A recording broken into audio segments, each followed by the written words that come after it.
Children, स्वागत है new quantum classes में। इस वीडियो चैनल के अंदर हम कुछ इंपॉर्टेंट चीज़ें देखेंगे।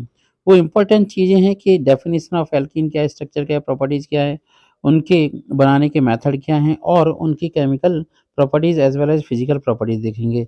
इसके साथ-साथ हम एक और चीज़ आपको बता दें कि अगर आप मेरे चैनल पर नए हैं, तो आप चैनल को सब्सक्राइब ज़रूर करें, जिससे आपको नॉलेजेबल वीडियो मिलती रहेंगी। पिछले वीडियो में एक और वीडियो मैं बना चुका हूँ, उसमें एल्कीन के बारे में मैंने स्ट्रक्चर वगैरह सब कुछ बता दिया था और उस वीडियो को मैं इसके साथ लिंक अप कर दूँगा। तो अब हम ये देखते हैं कि कैसे हम किसी न किसी तरीके से किस-किस मेथड से हम एल्कीन को बना सकते हैं। तो पहला मेथड आप देख रहे हैं, preparation of alkene CnH2n by the dehydration of alcohol. अब हमारे पास अलग-अलग टाइप के अल्कोहल्स होते हैं, primary alcohol, secondary alcohol, tertiary alcohol. तो प्राइमरी अल्कोहल का कंसंट्रेट H2SO4 के साथ 160 टू 170 डिग्री सेल्सियस पे जब हम डिहाइड्रेशन करते हैं तो वाटर का मॉलिक्यूल निकलता है और आपका RCH double bond CH2 alkene बन जाता है। अगर हमने एस्टी एस्टर ले लिया, ईस्टर ले लिया, तो उसका पायरोलाइसिस कर देते हैं। पायरोलाइसिस का मतलब होता है किसी बड़े कंपाउंड को छोटे कंपाउंड में ब्रेक डाउन करना। एक और उससे भी आपका एल्कीन बन जाती है। एक और मेथड है, जैसे आपका एल्काइल हैलाइड है, तो एल्काइल हैलाइड पर Br2KOH इन अल्कोहलिक KOH की रिएक्शन करा देते हैं। मतलब Br2 और अल्कोहलिक KOH की रिएक्शन कराने से आपका एल्कीन बन जाता है। एक और मेथड है कि अगर आपके 1,2 डाई या 1,1 डाई ब्रोमो एल्केन है, तो उससे भी आप एल्कीन बना सकते हैं। तो 1,1 बना लिया आपका जिंक डस्ट मेथनॉल डाल के। और कोई एल्डिहाइड है तो उस पर भी Br2 RGMG RMGBr और जिंक और ब्यूटेनॉल डाल करके, मेथनॉल HCl डाल करके एसिडिक मीडियम में आपका एल्कीन बना सकते हैं। तो ये था 1 2 3 4 5 मेथड ऑफ एल्कीन के प्रिपरेशन के। एक और है डिहाइड्रेशन ऑफ एल्कोहल। एल्कोहल को अगर हम देखते हैं, डिहाइड्रेशन ऑफ अल्कोहल, तो सबसे पहले क्या होता है, एसिड H प्लस आयन देता है, वो H plus ion OH minus ion के साथ जुड़ जाता है, जिससे OH2 बन जाता है, वो हो जाता है हैवी, भारी हो जाता है, जिसकी वजह से वो उससे मॉलिक्यूल से बाहर निकल जाता है और बन जाता है alkene. Dehydration of secondary alcohol. Secondary alcohol का जब हम डिहाइड्रेशन करेंगे, जैसे 3,3 डाइमिथाइल 2 ब्यूटेनॉल है, तो उसके आपके डिहाइड्रेशन करने से आपका एल्कीन बन जाता है।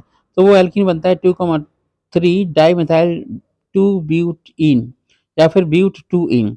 ठीक है, ये जो कंपाउंड बन जाएगा, ये आपकी 1 और 2 ऑर्डर में होता है और इसमें कार्बोकैटायन का बनना तय है। मतलब बिना कार्बोकैटायन के बने ये रिएक्शन बिल्कुल भी नहीं होती है। एक और केमिकल रिएक्शन है जिसमें क्लियरली बताया गया है, जैसे मान लो एथेनॉल है, तो एथेनॉल में कंसंट्रेट H2SO4 को के साथ डाल करके हीट कर देते हैं, तो कंसंट्रेट H2SO4 देता है H प्लस आयन, जो OH से जुड़ जाता है, OH2 बन जाता है, OH2 हो जाता है भारी, बन जाता है कार्बोकैटायन।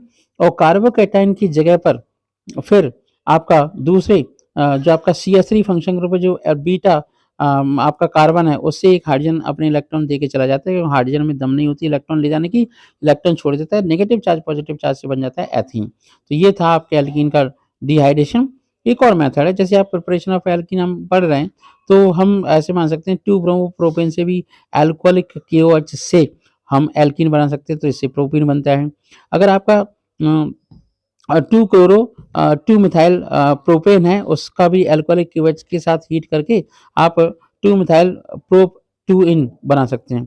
हाँ, प्रोप 1 इन 2 मिथाइल प्रोपीन बना सकते हैं और HCl उसमें निकल जाएगा। इसका मतलब ये हुआ कि अगर हम टर्शरी ब्यूटाइल कार्बन लेते हैं या फिर टर्शरी ब्यूटाइल एल्काइल हैलाइड लेते हैं, तो उसमें आपकी ब्यूटीन का आइसोमर बनता है। क्या बनता है? ब्यूटीन का आइसोमर। चलिए नेक्स्ट एग्जांपल देखते हैं। फ्रॉम एल्काइल हैलाइड डिहाइड्रेशन डिहाइड्रोहैलोजनेशन, इसे हम बोलते हैं डिहाइड्रोहैलोजनेशन। मतलब आपका FCl-BrI एक्स की जगह पे हम FCl-BrI ले सकते हैं। एक्चुअली क्या है कि क्लोरीन ब्रोमीन आयोडीन की रिएक्शन थोड़ी सी ज़्यादा सही से होती है, फ्लोरीन की नहीं होती। फ्लोरीन ज़्यादा इलेक्ट्रोनेगेटिव होता है, जिसकी वजह से वो सिस्टम से आसानी से नहीं हटता। तो अल्कोहलिक KOH की प्रेजेंस में जब हम हीट कराएंगे तो बन जाएगा बीटा एलिमिनेशन प्रोडक्ट बनेगा और आपका एथीन बन जाएगी। फिर है फ्रॉम बिसनल डाई हैलाइड। बिसनल का मतलब होता है जब एडजेसेंट कार्बन पर Br या Cl कुछ भी लगा होता है, तो उसमें जिंक डस्ट डाल दो, जिंक डस्ट डाल दो, जिंक Zn Br2 बन जाएगा और बन जाएगा। का आपका प्रोपीन बनना है सेकंड केस में, फर्स्ट केस में आपका एथीन बनना है। सेकंड में भी आपका डिहाइड्रोहैलोजनेशन हो जाएगा तो बन जाएगा एथीन। इसमें कंसंट्रेट H2SO4 से मतलब डिहाइड्रेशन ऑफ अल्कोहल किया गया है। अब हम देखते हैं लिंडलर्स कैटलिस्ट होता है, लिंडलर्स कैटलिस्ट जिसमें आपकी सिस ब्यूट 2 इन बनती है और जो आपका NaNH3 के केस में जो लिक्विड अमोनिया लेते हैं उसके केस में ट्रांस बनती है। तो ये तो आपके ऊपर डिपेंड करेगा, अगर आपको ट्रांस ब्यूट 2 इन बनाना है ना, तो आपको NaNH3 का लिक्विड लेना पड़ेगा और सिस बना है तो लिंडलर्स कैटलिस्ट लेना पड़ेगा जो H2 के साथ लिया जाता है। एक और बात है, ये जो आपके केमिस्ट्री जो हम पढ़ रहे हैं कि किस तरीके से एल्कीन को हमें बनाना है एल्काइंस, तो यहाँ पे एल्काइन से एल्कीन हम प्रिपेयर कर रहे हैं, तो विशेष ध्यान रखेंगे जब भी हम एल्काइन से एल्कीन को प्रिपेयर करेंगे। एक और मेथड है जैसे डिहाइड्रेशन ऑफ एल्कोहल के काफ़ी सारे मेथड हमने देख लिए हैं, तो आप आसानी से बना सकते हो। यहाँ पर एक्चुअली क्या है कि ब्यूटेन 2 ऑल लिया गया है। ब्यूटेन 2 ऑल के केस में आपका जो 70% बनता है वो सिस और ट्रांस ब्यूट 2 इन ज़्यादा फेवरेबल होती है कंपैरिजन टू ब्यूट 1 इन। ऐसा इसलिए होता है, सर्जफ ये कहते हैं कि अगर कोई एल्कीन ज़्यादा सब्स्टिट्यूटेड है, मतलब अल्फा हाइड्रोजन ज़्यादा है, तो उतने ही ज़्यादा हाइपर कंजुगेटिंग स्ट्रक्चर बनेंगे। तो जो 70% वाला है कंपाउंड ब्यूट 2 इन, उसमें 6 हाइपर कंजुगेटिंग स्ट्रक्चर बनेंगे, वाइल जो आपका दूसरा वाला है उसमें केवल 2 ही हाइपर कंजुगेटिंग स्ट्रक्चर बनेंगे। स्टेबल एल्कीन हमेशा ज़्यादा प्रेफर होती है। ठीक है, अब दूसरा कंपाउंड देख लेते हैं, जैसे आपका 1 2 3 4, तो 2 मिथाइल ब्यूटेन नहीं, हाँ ब्यूट 2, उससे भी आपका बन जाता है एल्कीन। अब एक जो आपका इलेक्ट्रोलाइसिस लिख रही है, इसे बोलते हैं एक्चुअली कोल्बे इलेक्ट्रोलाइसिस। क्या बोलते हैं इसे? Kolbe electrolysis. अब जब हम कोल्बे इलेक्ट्रोलाइसिस को एल्कीन के प्रिपरेशन में भी हमने देखा था, तो इसमें भी सोडियम का सॉल्ट अब हम लेते हैं, तो इसका इलेक्ट्रोलाइसिस करते हैं तो CH2COO नेगेटिव, CH2COO नेगेटिव होता है और नेगेटिव पार्ट का मतलब क्या हुआ, एनोड पे जाएगा, एनोड पे जाके एथीन बन जाती है और जो आपका सोडियम आयन है वहां निकल जाता है। कैथोड पर जाता है सोडियम का आयन, सोडियम मेटल, और वाटर के साथ निकल के सोडियम हाइड्रोक्साइड और हाइड्रोजन गैस बाहर निकल जाती है। तो 3 कंपाउंड बनते हैं, एथीन, सोडियम हाइड्रोक्साइड और हाइड्रोजन गैस मतलब मॉलिक्यूल बनता है। अब ये जो आपका पदार्थ लिया था पहले, वो हमने सोडियम का सॉल्ट लिया था। अब हम ऐसा करते हैं कि पोटेशियम का सॉल्ट ले लो और जो आपका CH2COO के H2COO Na होता है या K होता है, वो सक्सिनिक एसिड होता है। एक्चुअली क्या होता है? Succinic acid. उससे हमेशा याद रखें कि एल्कीन हमेशा एनोड पर बनती है। कहाँ पर बनती है? एनोड पर, ध्यान रखें इस बात का। और पोटेशियम आयन हमेशा आपके कैथोड पर आते हैं क्योंकि पीजी के प्लस आयन होते हैं। Preparation of alkene the Kolbe electrolysis, इससे पहले हम इस बात को डिस्कस कर चुके हैं, कोई टेंशन वाली बात नहीं। हमने 2-3 स्लाइड्स इसलिए बनाई हैं, लगाई हैं, जिससे आप बहुत अच्छे से बार बार रिवीजन करो, दिमाग में फिट हो जाए कि मान लो कि हमें कितने बार कौन कौन से मेथड से हमने एल्कीन का प्रिपरेशन किया है। अब एल्कीन के प्रिपरेशन के लिए कोल्बो इलेक्ट्रोलाइसिस भी एक सरल तरीका है। उसमें सीधा सीधा या तो सोडियम का सॉल्ट ले लें, सोडियम सक्सीनेट ले लें या पोटेशियम सक्सीनेट ले लें, उससे हमेशा एल्कीन बनेगी। और एक और बात ध्यान रखनी है, एल्कीन हमेशा और हमेशा कहाँ पर जाती है? एनोड पर बनती है, एनोड पर कलेक्ट होती है। जो आपका कैथोड होता है वहां पर सोडियम हाइड्रोक्साइड और हाइड्रोजन गैस निकल पड़ती है। चलिए अब हम क्या करते हैं, ये तो हमने देख लिए बनाने के मेथड एल्कीन के। अब हम फिजिकल प्रॉपर्टीज और केमिकल प्रॉपर्टीज ऑफ एल्कीन देखेंगे। यहाँ पे गलती से यहाँ पे एल्कीन लिख गया है, एल्कीन वाला पिछला टॉपिक है, पिछला वीडियो है, गलती से नहीं, मतलब मैं तुम्हें समझाना चाह रहा हूँ कि पहला वाला पोर्शन तो हमने कंप्लीट कर लिया एल्कीन एल्कीन एल्काइन का, एल्केन का, और अब हम कर रहे हैं एल्कीन का। तो physical properties and chemical properties of alkene जब हम पढ़ रहे हैं तो हमें केवल ये ध्यान रखना है कि कौन कौन सी फिजिकल प्रॉपर्टीज ऑफ एल्कीन है, कौन कौन सी physical properties of chemical properties of alkene है। तो फिजिकल प्रॉपर्टीज ऑफ एल्केन और एल्कीन, एल्केन को हम पहले पढ़ चुके हैं, केमिकल प्रॉपर्टीज को पढ़ चुके हैं। इस वीडियो में हम केवल और केवल एल्कीन की फिजिकल प्रॉपर्टीज देखें। चलिए अब एक काम करते हैं, फिजिकल प्रॉपर्टी जब एल्कीन को पढ़ेंगे तो देखेंगे कि एल्कीन्स आर नॉन पोलर, ये नॉन पोलर होते हैं। इनसॉल्युबल इन वाटर, पानी में घुलते ही नहीं है। Soluble in non polar organic solvent, they are less dense than water, मतलब वाटर के ऊपर तैरते रहते हैं। रेंज ऑफ फिजिकल स्टेट इस तरीके से है, ठीक है। तो कार्बन सॉलिड्स होते हैं, मतलब 1 से लेकर के 2 से लेकर के 4 कार्बन तक के गैसेस होते हैं, और 5 से लेकर के 17 तक के लिक्विड होते हैं, और 70 से अबव होते हैं सॉलिड्स। क्या होते हैं? Solids. The alkenes has a boiling point which is a smaller number of degree lower than the corresponding alkenes, मतलब ये हुआ एल्कीन्स के बॉइलिंग पॉइंट एल्केन के कंपैरिजन में कम होते हैं। कैसे होते हैं? बहुत कम, लोअर, कम होते हैं। चलिए नेक्स्ट पॉइंट क्लियर करते हैं, बहुत ही इंपॉर्टेंट पॉइंट है। अब देखो यहाँ पर अलग अलग डेटा दे रखा है, इसलिए हमने फिजिकल प्रॉपर्टी को एक बार फिर इंक्लूड किया है। अब तक हम पढ़ लिया था।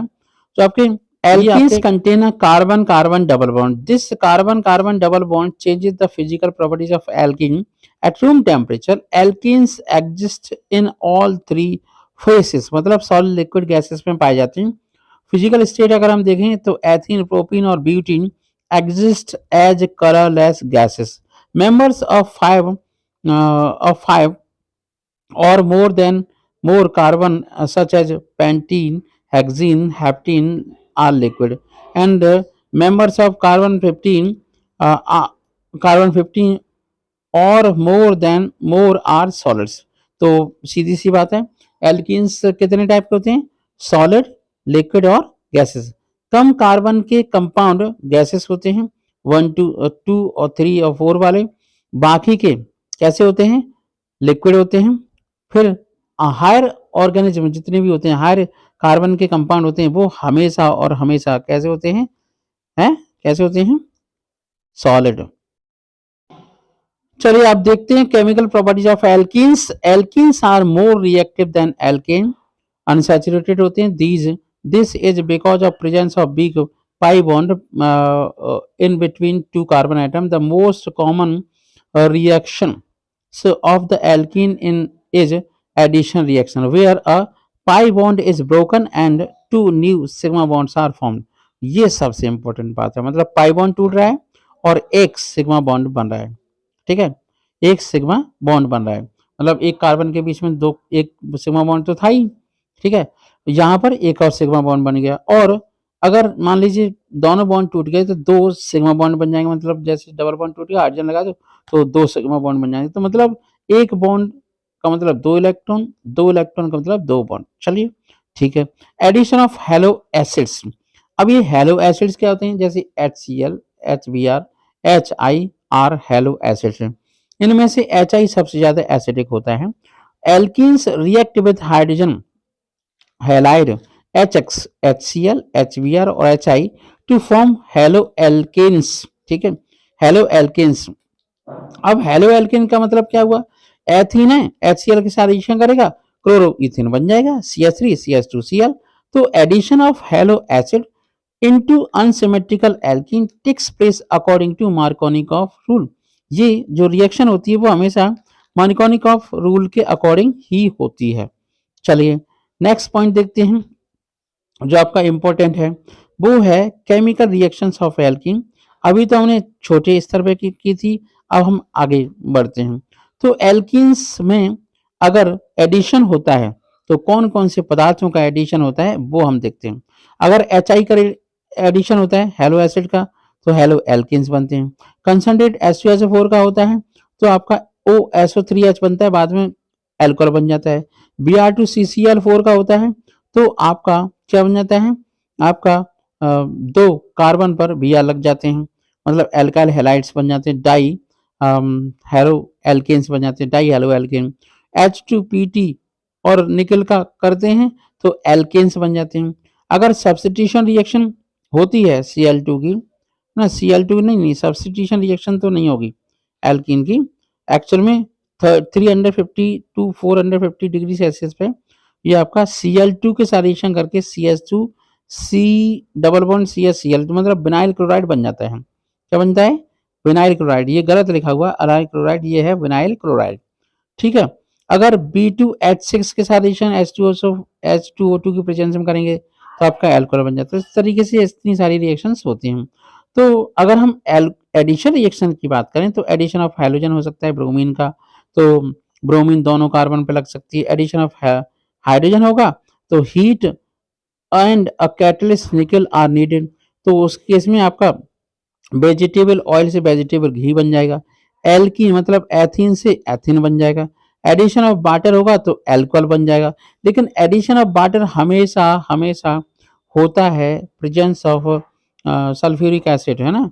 तो heat and high pressure are needed for this reaction. Ethene plus steam gives ethanol. क्या बनता है? एथेनॉल। ठीक है, तो इथाइल अल्कोहल बन जाता है CH3CH2OH। और जो आपका एथीन है वो कन्वर्ट हो जाता है सैचुरेटेड अल्कोहल में। CH3CH2OH सैचुरेटेड अल्कोहल है। अब हम बात करते हैं मार्कोनिकॉफ रूल। मार्कोनिकॉफ रूल का मतलब ये होता है कि मान ली ब्यूट वन इन है, HBr लगाया तो इससे क्या हुआ, 2 ब्रोमो ब्यूटेन बन जाएगा। क्या बनेगा? 2 ब्रोमो ब्यूटेन। ये तो आपका मार्कोनिकॉफ रूल है। मार्कोनिकॉफ रूल में हाइड्रोजन ऐसे कार्बन पर जाता है जहां पर हाइड्रोजन की संख्या कम होती है। Br वहां पर जाती है, हाँ, हाइड्रोजन ज्यादा होते हैं वहां पर तो हाइड्रोजन जाता है। और Br ऐसे कार्बन पर जाता है जहां पर हाइड्रोजन की संख्या कम होती है। ऐसे कह सकते हैं कि HBr का Br नेगेटिव पार्ट कम हाइड्रोजन वाले कार्बन पर अटैक करके एक सब्स्टिट्यूट नहीं एडिशन प्रोडक्ट बनता है और इसमें इलेक्ट्रोफिलिक एडिशन रिएक्शन होती है। क्या होती है? Electrophilic addition reaction. चलिए अब हम बात करते हैं to simplify the rule. It can also be stated that hydrogen is added to the carbon with the most hydrogens and the halide is added to the carbon with the least hydrogen. An example of a reaction that observe Markovnikov's rule is a addition of hydrobromic acid HBr, ठीक है, to propene which is shown below. तो आपको मैंने इससे पहले reaction बता दी, पहले मैंने आपको रिएक्शन बताई है, अब मैं आपको थ्योरी बता रहा हूँ। सीधी सी बात है, मतलब लिस्ट हाइड्रोजन के पास क्या जा रहा है? नेगेटिव चार्ज, मतलब हैलाइड। ओके, हैलाइड का मतलब FCl Bri। चलिए इसका जस्ट उलट है एंटी मार्कोनिकॉफ रूल। अब एंटी मार्कोनिकॉफ रूल हमेशा तब लगता है जब फ्री रेडिकल बनते हैं। इसमें परऑक्साइड लेना पड़ता है। क्या लेना पड़ता है? परऑक्साइड फ्री रेडिकल बनते हैं। तो परऑक्साइड के केस में ही हमेशा ये रिएक्शन होती है। जब ये रिएक्शन होती है तो हमेशा जो आपका नेगेटिव चार्ज वाला हेलो एलिमेंट है वो हमेशा उस कार्बन के ऊपर अटैक करता है जहां पर हाइड्रोजन की मात्रा, हाइड्रोजन की संख्या ज्यादा होती है। इस बात को हमें अच्छे से समझना है। तो ये आपकी फ्री रेडिकल मैकेनिज्म होती है। कैसी रिएक्शन मैकेनिज्म होती है? Free radical mechanism. चलिए नेक्स्ट पॉइंट और देख लेते हैं, अच्छे से समझ लेते हैं। हम देख रहे हैं कि यहाँ पर रिएक्शन मैकेनिज्म दिखाई जा रही है जिसमें Br फ्री रेडिकल अटैक कर रहा है प्रोपीन के कार्बन, ऐसे कार्बन के ऊपर जहां पर हाइड्रोजन की संख्या ज्यादा है। तो ये था आपका एंटी मार्कोनिकॉफ रूल। तो मतलब ये हुआ कि some of the example of anti Markovnikov rule are primary carbon least substituted होता है, सेकेंडरी कार्बन मीडियम सब्स्टिट्यूटेड होता है और टर्शरी कार्बन मोस्ट सब्स्टिट्यूटेड होता है। Anti Markovnikov rule radical addition of halo alkane होता है will only happen to HBr, हमेशा परऑक्साइड के केस में, और HBr के एडिशन के केस में ही एंटी मार्कोनिकॉफ रूल होता है। आप दिमाग में रख लीजिए, मतलब जो मार्कोनिकॉफ रूल होगा HF के केस में हो सकता है, HCl के केस में हो सकता है, HBr के केस में हो सकता है, लेकिन एंटी मार्कोनिकॉफ रूल केवल और केवल HBr के एडिशन के केस में ही होता है। ये आपको दिमाग में रखना है। अब बात करते हैं बहुत ही इंपॉर्टेंट केमिकल रिएक्शन, वो है ओजोनोलाइसिस। ओजोनोलाइसिस में होता क्या है, जो आपका O3 मॉलिक्यूल होता है वो एल्कीन पर अटैक करता है। ठीक है, R1 R2 R3 R4 है, तो उसके केस में मोनो मतलब ओजोनाइड बनता है। क्या बनता है? ओजोनाइड। मेरे हिसाब से तो ओजोनाइड बनेगा।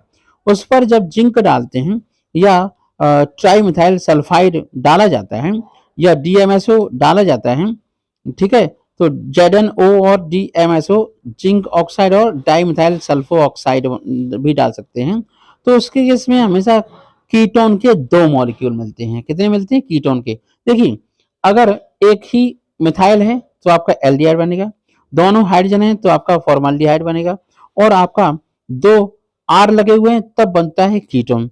तो mechanism of ozonolysis of ketone यहाँ पर एल्कीन आपको समझाया गया है। और देखते हैं स्टेप वन में क्या होता है। Nucleophilic C double bond C bond attacks the positive oxygen of ozone, while a second nucleophile attack by the negative O takes place at the other end of the carbon double bond carbon। ठीक है, attack हो गया, इससे बन जाता है ozonide. क्या बन जाता है? ओजोनाइड। ओजोनाइड के बाद सेकंड स्टेप में ये होता है कि एक ऑक्सीजन अपने इलेक्ट्रॉन ले लेता है, खा लेता है, और कार्बन कार्बन के बीच का बॉन्ड हो जाता है वीक और वहां से बॉन्ड टूट जाता है, तब बन जाए है ओजोनाइड। तो हाँ, मेरे कहने का मतलब मैंने ओजोनाइड पहले पढ़ा है, मोनो ओजोनाइड नहीं पढ़ा। तो इसके बाद फिर बनती है आपकी कीटोन। तो दो मॉलिक्यूल ऑफ कीटोन का फॉर्मेशन होता है। एक और एग्जांपल से हम और क्लियर करते हैं। तो यहाँ पर है एग्जाम्पल बेटा, सेम एग्जाम्पल है, कोई अंतर नहीं है एग्जाम्पल का, बस मैकेनिज्म को आपको अच्छे से समझाया गया कलरफुल स्लाइड से। तो ये था मोनो जो नाइट पहला वाला जो कंपाउंड बनता है जहाँ कार्बन जुड़ा रहता है, कार्बन अलग हुआ हटा तो ओजोनाइड बन जाता है, और ओजोनाइड कन्वर्ट हो जाता है कीटोन के अंदर। ठीक है, तो पहले भी हम देख चुके हैं, तो अब हम नेक्स्ट पॉइंट पर आते हैं। तो अब थ्योरी देख लें। In organic chemistry, ozonolysis is an organic reaction where the unsaturated bonds of alkene, alkyne और azo compound are cleaved, मतलब टूट जाते हैं। टूटने के बाद विद ओजोन, ठीक है, alkene and alkyne form organic compounds in which multiple carbon तो ओजोनलाइसिस ऑफ एल्कीन के लिए हम समझ सकते हैं कि alkene and alkynes form organic compound in which the multiple carbon bond has been replaced by a carbonyl group, while azo compound form a nitroso nitrosamine, हाँ nitrosamine बनता है। चलो ठीक है, तो इस रिएक्शन को हम बाद में देखते हैं। एक और केस देखते हैं, जैसे आपका पॉलीमराइजेशन ऑफ एल्कीन अगर हम देखें तो एथीन से हमें पॉलीथीन मिलती है। तो ये आपका एथीन के लिए हमें क्या करना पड़ता है, हमें बहुत सारे मॉलिक्यूल लेने पड़ते हैं, काफ़ी सारे मॉलिक्यूल, उससे पॉलीथीन बन जाती है। तो एथीन यहाँ पर मोनोमर हुआ और पॉलीथीन हो गया पॉलीमर। तो polymerization is a process by which an organic compound reacts with itself to form a high molecular weight compound composed of repeating units of original compound. तो polymerization of ethene by an ionic or free radical or reagent AB is an example। मतलब और कोई किसी भी method से हो सकता है, कार्बोकेटाइन से, फ्री रेडिकल से आपका पॉलीमराइजेशन हो सकता है, उसमें मोनोमर यूनिट लेना बहुत मस्त होता है। तो एथीन से बनता है पॉलीथीन। चलिए इंडस्ट्रियल पर्पज से इंपॉर्टेंट केमिकल रिएक्शन को देख लेते हैं, जिसमें वेजिटेबल ऑयल को लिया जाता है, निकल की प्रेजेंस में हाइड्रोलाइसिस होती है, हाइड्रोजनेशन एक्चुअली होती है, हाइड्रोलाइसिस नहीं होती, हाइड्रोजनेशन होता है, तो बन जाता है वेजिटेबल घी। और इस रिएक्शन को हम पहले भी पढ़ चुके हैं जब हमने एल्केन्स बनाए थे। ठीक है, तो कुछ और भी एक्स्ट्रा रिएक्शंस हैं जिन्हें आप देख लीजिए, और आई होप आपको ये वीडियो बहुत अच्छा लगा होगा। इस रिएक्शन को एसिड कैटलाइन हाइड्रेशन ऑफ एल्कीन के नाम से जानते हैं। मतलब स्टार्टिंग में जो रिएक्शन नहीं करी थी कि एल्कीन ले लिया, वाटर डाल दिया, सल्फ्यूरिक एसिड ले लिया, बना दिया एल्कोहल। और भी रिएक्शन देख लेते हैं, चलिए।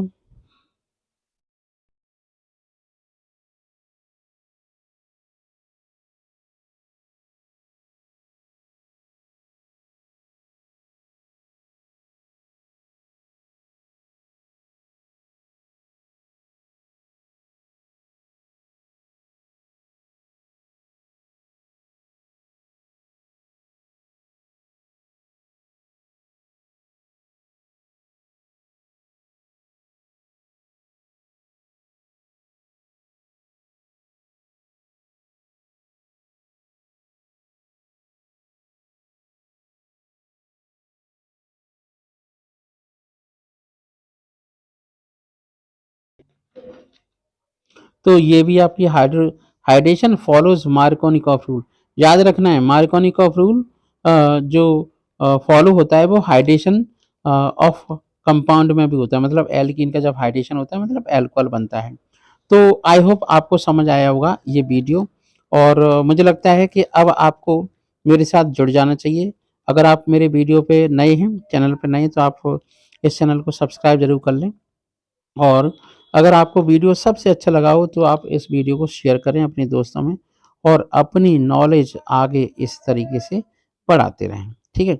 चलिए, अब हम थोड़ा-सा यूजेस देख लेते हैं। 1-2 यूजेस हैं, ज़्यादा यूजेस नहीं है, जैसे कि हम यूजेस देख रहे हैं। तो uses, what are the alkenes used for? In manufacturing of alkene find many different application. These are synthesis of alcohol, plastics, liquor lacquers, और आपका detergent, fuels as starting material. For the chemical industry the most important alkenes are ethene. उससे propene बनाई जाती है, propene, और आपका 1,3 butadiene. उससे आपका क्या बनते हैं? पॉलीमर्स बनते हैं। क्या बनते हैं? पॉलीमर्स। ठीक है।